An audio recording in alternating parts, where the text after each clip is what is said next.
Մեր մոտ բոլորը գիտեք ինչ անշանակում, եկեք գնանք ցանկացած որոշում նայենք, ցանկացած օրենք նայենք։ Բոլոր նշանակում է, բացի սրանից։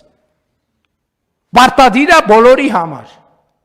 Պարտադիր է բոլորի համար, բայց բացի ունենք եւս 47 կատեգորիա, որը բոլորի մեջ չի մտնում։ Ինչու ու բոլորը լեգիտիմ։ Բոլորը լեգիտիմ, նայես, հա ոնց կարելի է, դե ամոթ չի, բայց օրենքը ամոթ չի, մարդկանց վրա տարածես։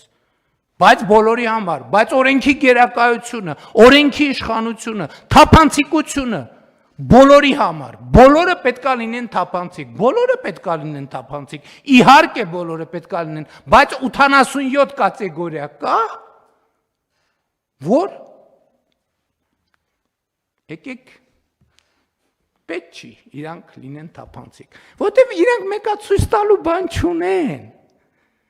Եթե մեկը ցույց տալու բան չունի, ինչի լինի թափանցիկ։ Պարզվում է, որ տենց գնում ենք, պարզվում է Հայաստանում 4-5 հոգի կա, որ բան ունի ցույց տալու, մնացած բոլորը դե խի պետք է բան ցույց տան, լավ 14, լավ 100, ասենք այս սենյակում նստածները եւ 1-2 ուրիշ սենյակում վերջ, պարտադիր, բայց պարտադիր է բոլորի համար։ Բայց ընդ մի հատ անցումային դրույթ կա, որ դե 1200 տող կատեգորիայի համար դա չի վերաբերվում նրանց ամեն ինչը։ Սենց պետություն չենք դառնա սենց մենք։ Չենք դառնա ու դրա համար էլ չենք դառնում։ Ամեն ինչը։ Մեր մոտ ամեն ինչը պարտադիր, ընդ որում ամեն ինչի մեջ կա։ Քրեական օրենսգրքում գրած է գրած չի մեկական կատեգորիաներ, որ դա իրանց չի վերաբերվում։ Քրեական դատավարության օրենսգրքում, քաղաքացիական երթևեկության կանոնների մեջ երթևեկության կանոնը վերաբերվում է նրան,